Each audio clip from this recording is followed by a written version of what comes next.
Every day when you're walking down the street, everybody that you meet has an original point of view. Did you know that Arthur is the longest-running animated children's show in American history? The legacy of Arthur all started as a series of children's books by author and illustrator Mark Brown. The very first Arthur book, titled Arthur's Nose, was actually published in 1976. Nearly 20 years later, in 1994, Mark was approached by television stations WGBH and PBS to see if he was interested in adapting his books into a children's show. In 1996, Arthur began airing its first episodes.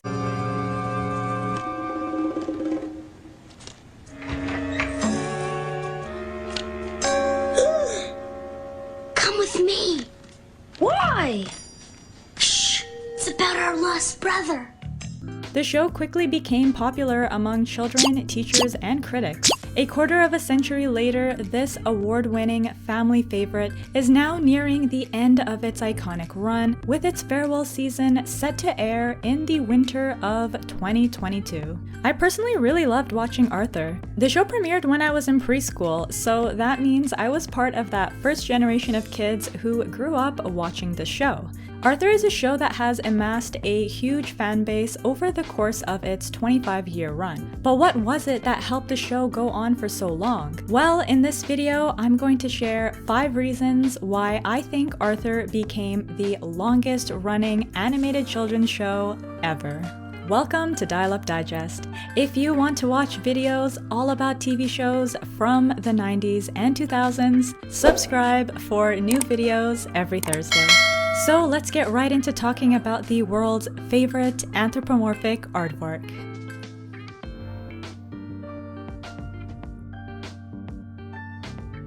Over Arthur's 25-year run, it has historically pushed the boundaries of what was acceptable to air on a children's show. For example, the show once infamously discussed physical aggression between children. I told you not to touch it! You built it all wrong! Did you even read the directions? It didn't fly for 1 second! It's not my fault if you made a plane that can't fly! I told you not to touch it!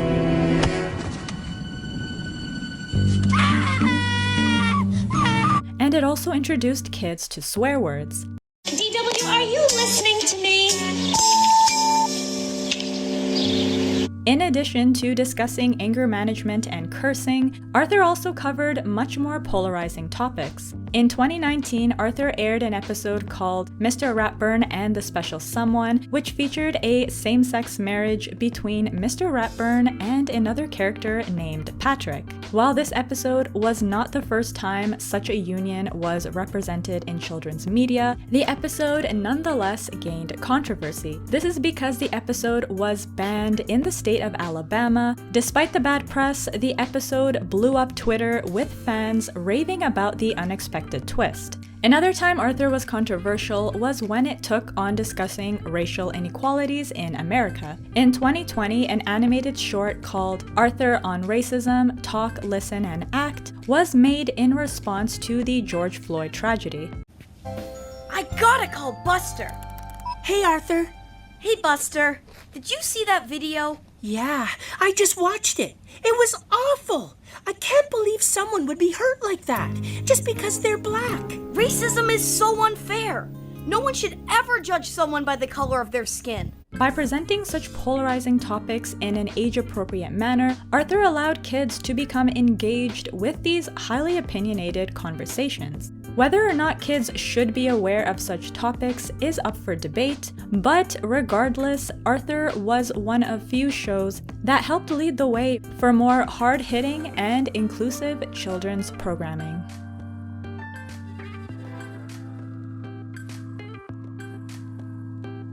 Another reason why I think Arthur was so successful was how it was always keeping up with what was relevant at the time. If there's one thing everyone's talking about, it's Binky. Hi! Not that Binky. This Spanky. The show frequently included real-life celebrity guests transformed into anthropomorphic characters. This inclusion of existing popular figures connected the show to real life, adding a unique human element to the animated series. Arthur also brought the real world to Elwood City through several parodies of popular TV shows and movies over the years. For example, Arthur parodied South Park. Hello! Hello up there! Hey, I'm talking to you! You're not waiting for aliens again? They've got to come sometime. I'm out of here! The Jerry Springer Show. Freddy! So, how did you feel when you discovered that Ethel had run off with your husband, stole all your money, and burned your house down? And Harry Potter, just to name a few. Through linking Arthur with more adult pop culture references, the children's show was able to extend its appeal to broader audiences.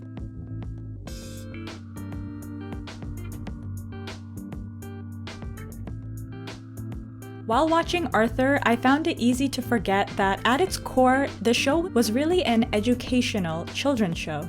Now that the school day is through, I've got something special for you. I hope it's ice cream. Just a little homework tonight. Just a little homework tonight. I feel like Arthur was able to teach universal life lessons in a way that was still very entertaining. It didn't feel like a typical educational children's show where the focus on learning is made obvious. Instead, Arthur was able to weave in meaningful messages into the episodes while also telling engaging stories related to being a kid. While Arthur, for the most part, was not an overtly educational show, it did have its moments. Having fun isn't hard when you've got a library card. That's having fun isn't hard when you've got a library card. The wholesome and educational nature of Arthur made it a go-to for teachers wanting to treat their kids to something different, and a great choice for whole families to enjoy together.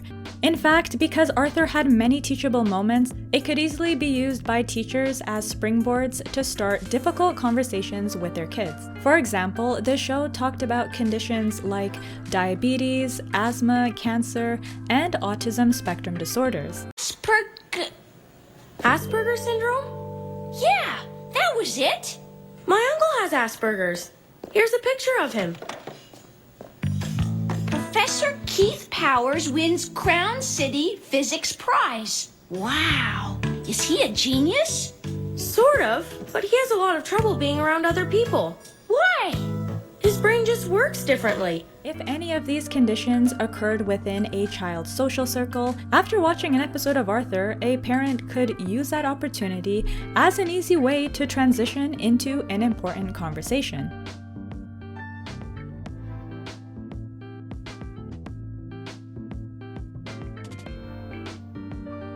I could watch an episode of Arthur today and still laugh at DW's sassy attitude. Hey, DW. Francine, can I ask you a question? Sure, anything. Why don't you go back to your own house and stop bothering us? Or how oblivious Muffy was, or how Francine would sometimes savagely treat her friends. How boring. We're talking about the mall. Stuff to buy, clothes to try on, fun. My inventions are not boring.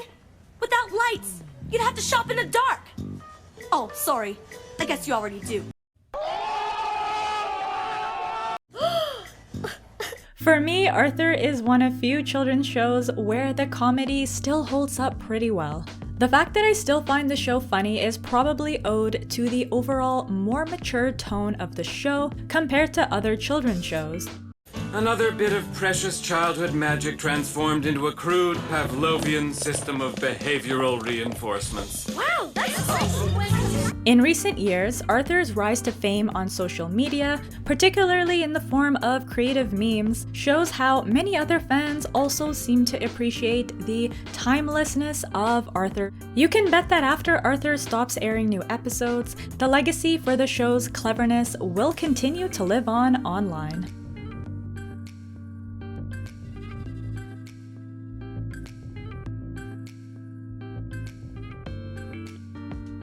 Once you start an episode of Arthur, straight away from the theme song, the music sets the mood for the show. The super catchy and mellow song is titled Believe in Yourself and is sung by reggae icon Bob Marley's son, Ziggy Marley. Kind of day, if you could learn to work and play and get along with each other.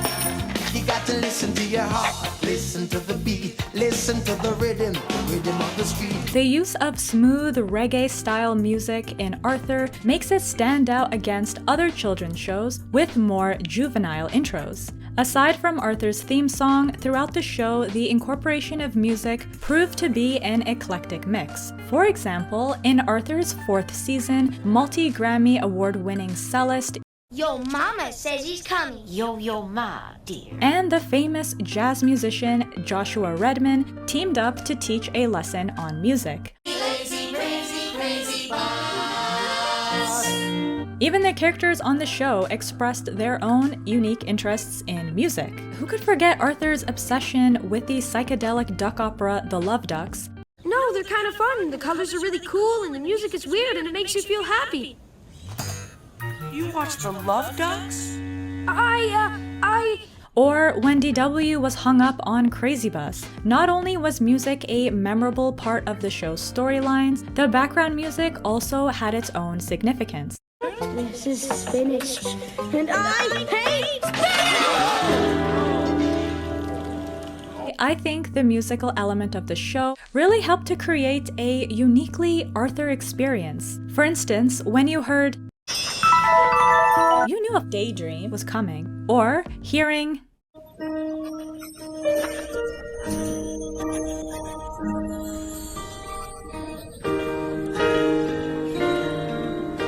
meant that the show had just taken a sad turn. I think the musical cues really fit in well with what was going on in the show. They helped to set the mood for critical moments, particularly those that were more emotional and heartfelt.